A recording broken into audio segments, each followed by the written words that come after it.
আসসালামু আলাইকুম। চলে আসলাম তেঁতুলতলা। এই রাত এখন বাজে 8টা।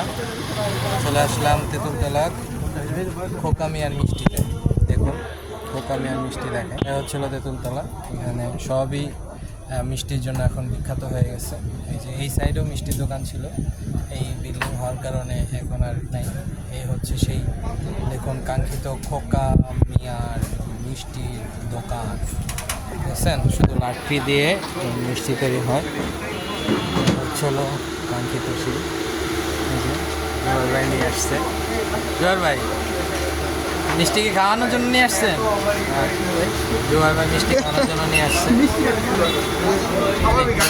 দেখাই গরম মিষ্টি এরকম প্রতিনিয়তই তৈরি হচ্ছে গরম গরম মিষ্টি।